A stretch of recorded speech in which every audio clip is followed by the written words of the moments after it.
USMC. Starring Jim Neighbors as Gomer Pyle. Also starring Frank Sutton as Sergeant Carter.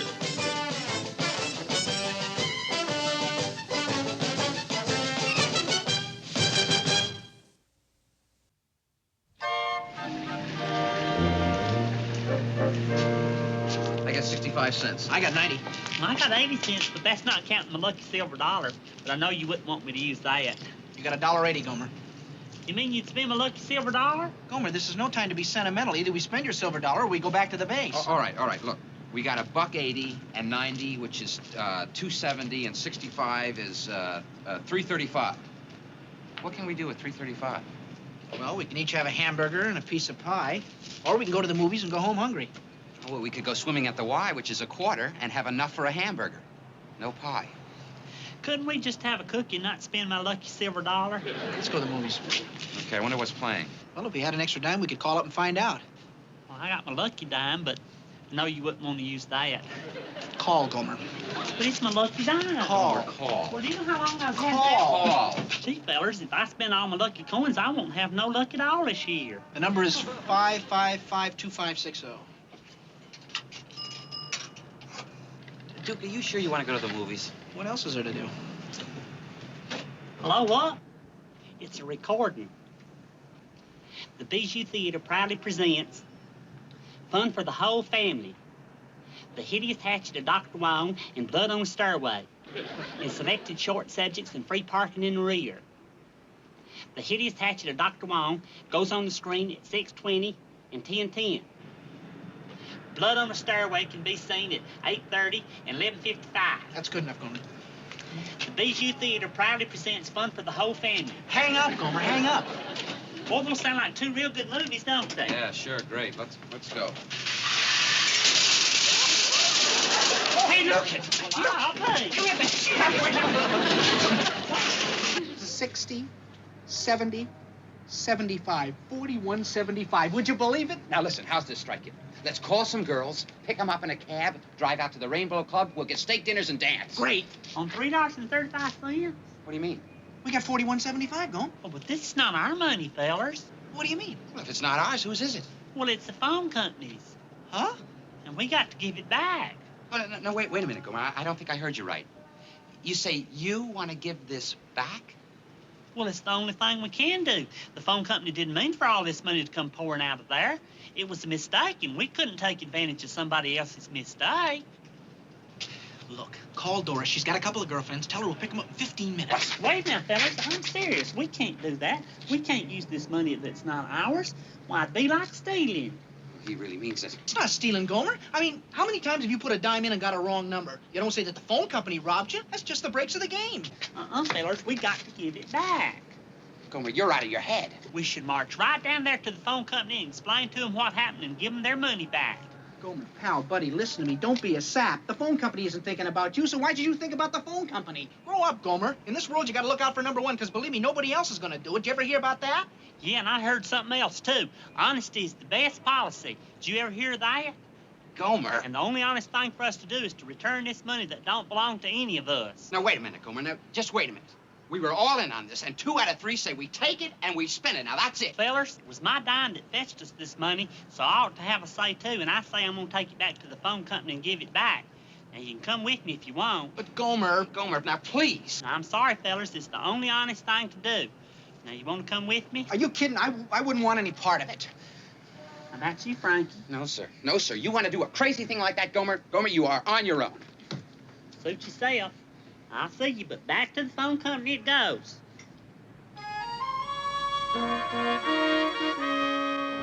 Yes, sir. May I help you? Yes, ma'am, I guess you can. You see, I got this $41.75 that I'd like to give the phone company. Oh, you wish to pay your bill. 3rd floor. No, ma'am, it's not a bill. I don't even have a phone. You want a phone. New applicant, 7th floor. No, I don't want a phone either. You see, I was in this phone booth making a call to the Bijou Theater to find out what was playing there. By the way, they got 2 wonderful family pictures. And when I hung up, the phone company made this terrible mistake. Yes, sir. Window 13, right down the hall. What number were you calling from, sir? Well, I don't remember the number. You remember the exchange? No, I don't remember that neither.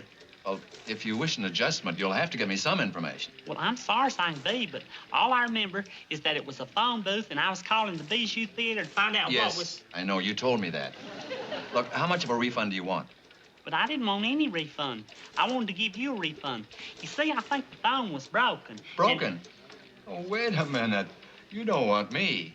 Go to window 27. The main trouble is, people just can't resist banging on the coin boxes. Now, you mustn't do that. It isn't good for you, and it certainly doesn't do the boxes any good. But I didn't bang the box. Oh, look, I know how easy it is to lose your temper. I've done it myself sometimes. But it's just better to call the operator. She'll take your name and address and send you stamps. But I didn't lose any money. I gained money, ma'am. $41.75 to be exact, and I'd like to return it. What? You see, all this money came pouring out of the box, and I'd like to give it back. You want to return it? That's right, ma'am. So can I give it to you? Because frankly, it's pulling my belt down to where it's pressing on my hip bone. But I can't take this. I'm not set up for it. Well, then who could? Well, I don't know. Maybe Mr. Corbett. I'll call him. Oh, I'm getting that funny noise again.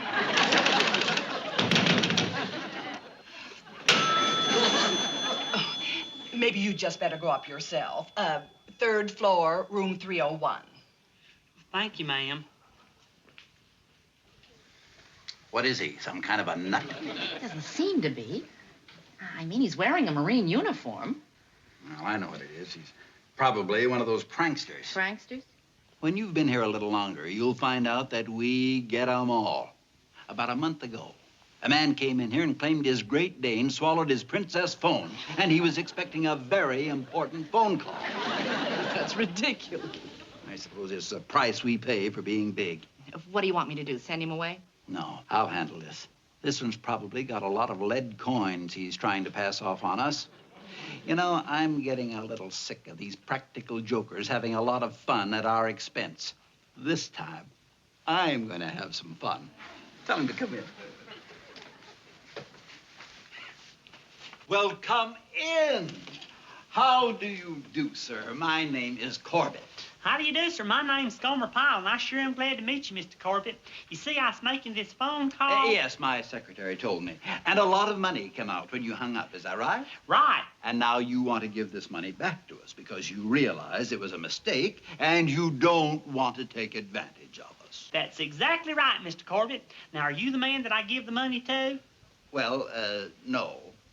No, as a matter of fact, he's down in Morocco running his carrot farm.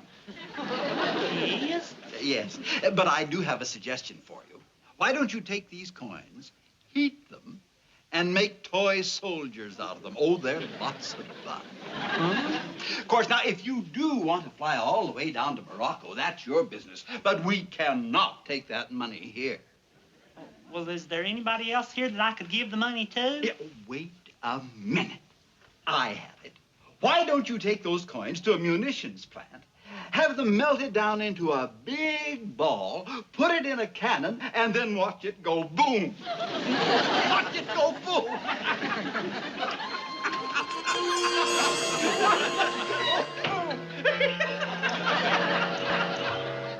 How do you like that? You try to give the money back, and they give you the runaround. Now, look, Gomer.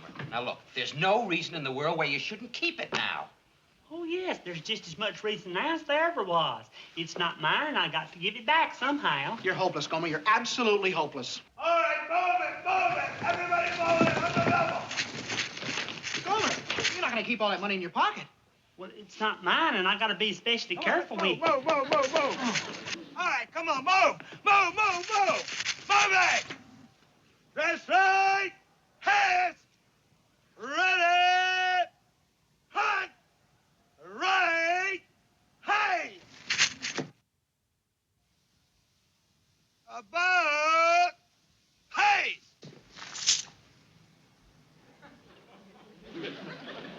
All right.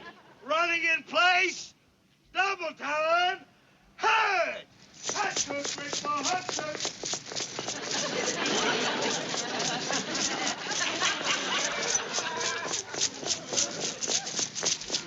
Return! Halt! I might have known. What did you do, pile? Break into your piggy bank? Sergeant Carter, you must mean these coins I got in my pocket. Huh? Would you believe it? I've got $41.75 in my pocket. What? In nickels, dimes, and quarters. All right, pile. What are you doing with the coins in your pocket? Well, Sergeant Carter, it's kind of a long story. I was afraid of that. You mean to say the telephone company wouldn't take it back? No, they wouldn't. I went from place to place, and they just acted surprised. Yeah, well, I can understand that. Well, what'd I do, Sergeant? How'd I give them the money back? I don't know. That's your problem. Look, I've taken enough time out already listening to you. But, Sergeant... Don't bother me, pile. Put it in the bank. Spend it. Buy $40 worth of wishes and throw it in a fountain. You forgot what you taught us back in boot camp, Sergeant. What?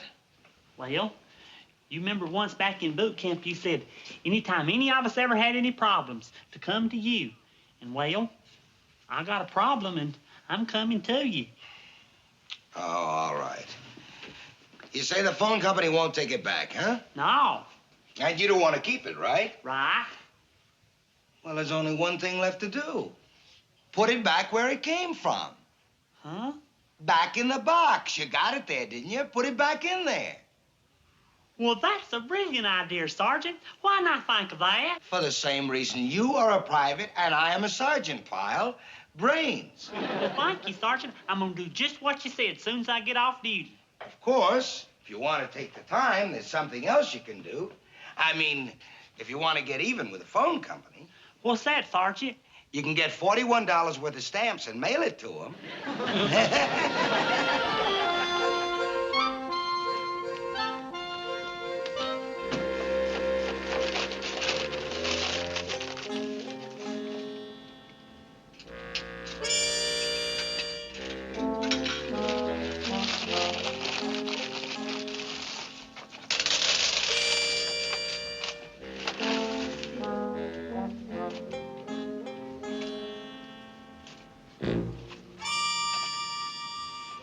What do you think you're doing? Oh, hello, officer. Well, it's kind of a long story.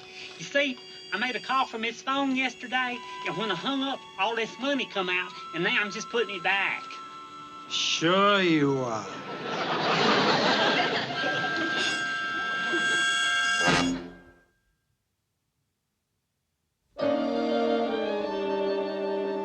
Now listen, pile, or whatever your name is, you were not putting money back into that coin box. Nobody ever puts money back into the coin box. But honest, that's just what I was doing. I crossed my heart and I hope to die.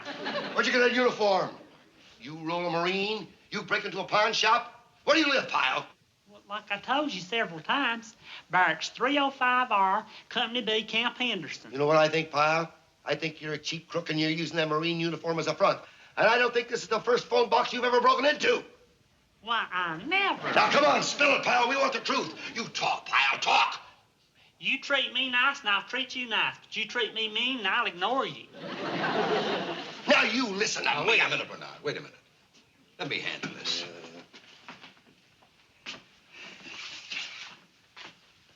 Cigarette?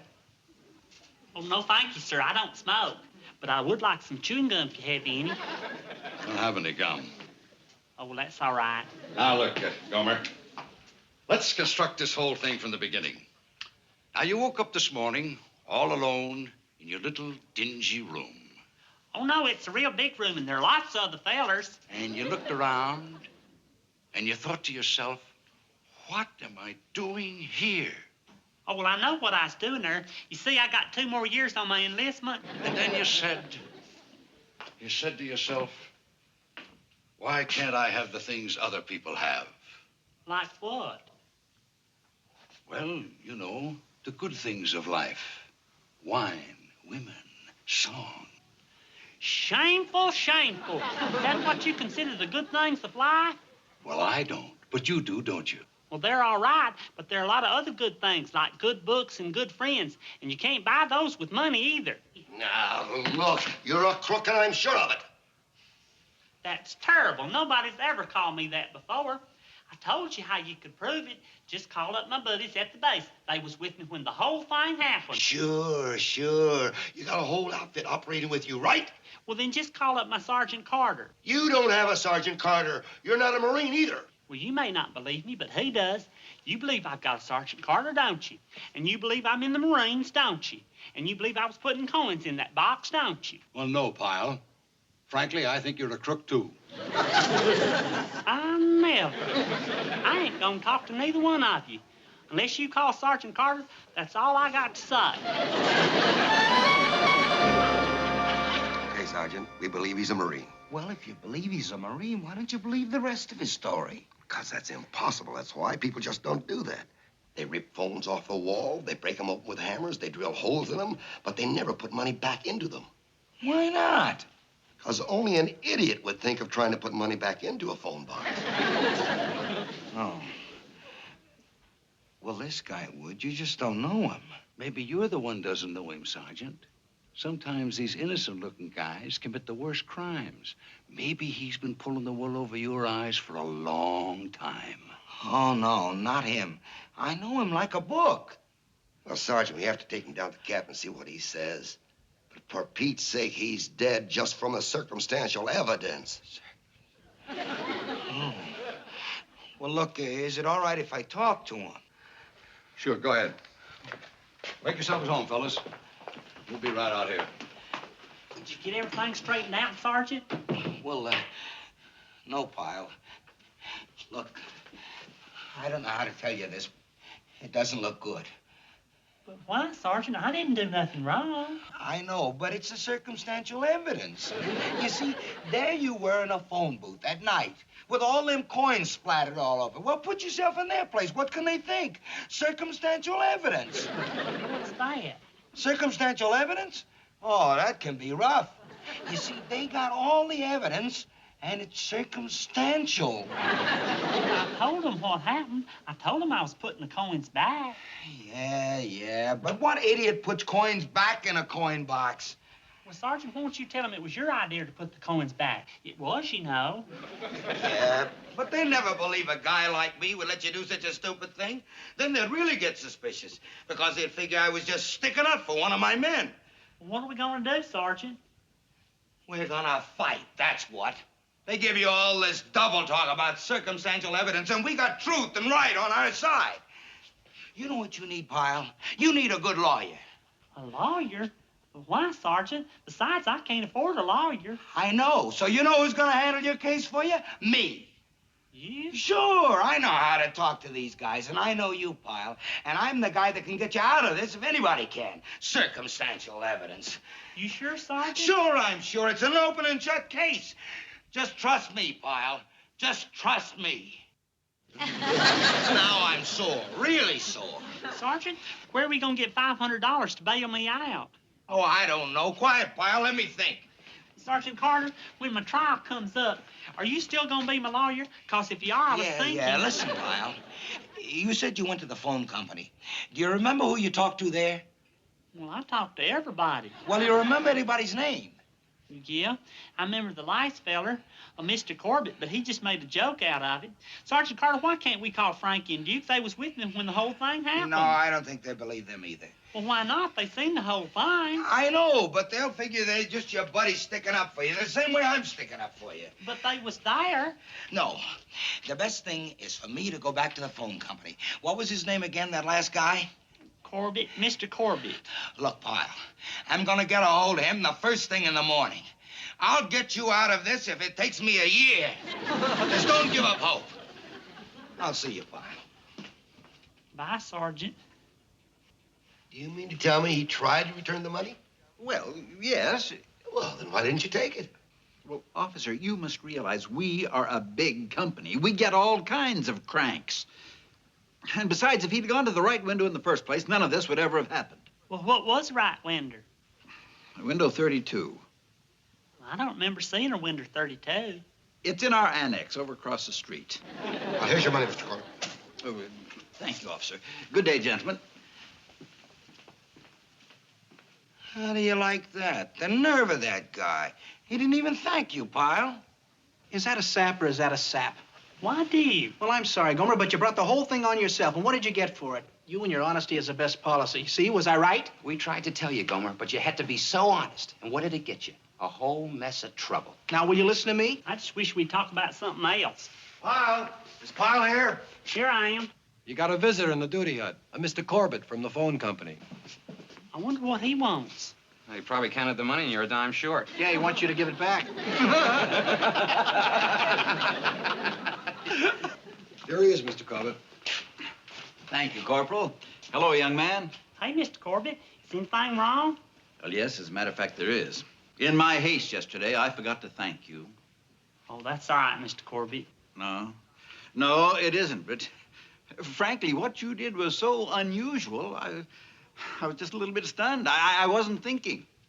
Anyway, you did something very nice for the telephone company. And now, what can the phone company do for you? Oh, really, Mr. Corbett? You don't have to do anything for me. No, Pyle, I insist. You name it, and you've got it. Anything within reason, of course. Well, when you said what could the phone company do for me, it did kind of give me an idea. No, Mom, honest. It's not costing me a cent. It's free. Everybody is getting a free long-distance call. Yeah. My friend Gomer Pyle arranged the whole thing. Well, now, Mom, well, look, it's a long story, Mom. I'll write you about it. Listen, how's Rose and Leo? Well, how's it going? You almost finished? We have 5 more men. It'll take about 20 minutes. Good. How about you, Sergeant? Ain't you gonna make a call? Me? Why, certainly. I said everybody in the platoon, and you certainly are in the platoon. Well, thank you. Where would you like to phone? I just have to make a note of it. The boys have been calling all over. Vermont, Wyoming, Kansas. You know who I'd like to call? My Uncle Stanley. He's my favorite uncle. I haven't talked to him for years. Sure, fine. Where does he live? Warsaw. Warsaw, Poland? Where else? Now, do you believe me, Duke, that honest is the best policy? All these phone calls cost a whole lot more than $41.75. Sure, yeah. Here you are, Gomer. They're placing your call to Mayberry. Thank you, Mr. Corbett. And I'll never forget how nice you've been. Goodbye, boys. I gotta get back to the office. And remember, nothing says you like your voice. They're ringing. Who you calling, Gomer girl? Hello? Andy? It's me, Gomer. No, I ain't in town. I'm at camp. Well, yeah, I can hear you real good, too. Just like you's in the next room. Hey, Andy, how's Aunt Bee and Opie and Cousin Goober? Well, good. Andy, I just called you to tell you that everything's all right, but I don't want to talk too much on account of this is long distance. Well, okay, Andy. Bye. You too. Good old Andy. Sure good to hear his voice.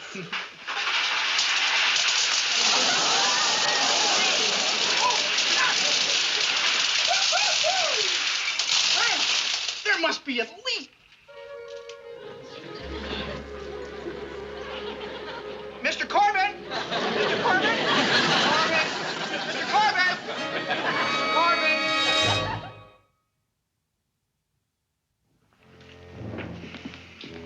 Now, wait a minute. It's 5 more minutes yet, fellas, so let's don't go in yet. Oh, come on, Gomer. At least we can sit down. No, let's wait till the picture's over. If I know how it ends, it just ruins it for me. Come on, Gomer. You know how it ends. All these monster movies end the same way. The monster gets electrocuted. Listen to that noise. Getting it now. I ain't listening. I just ain't listening. Oh, Gomer, you should see him. No, you better not look. Don't look. Okay, it's over. Can we go in now? Let me get some popcorn first. I just can't enjoy a movie without popcorn.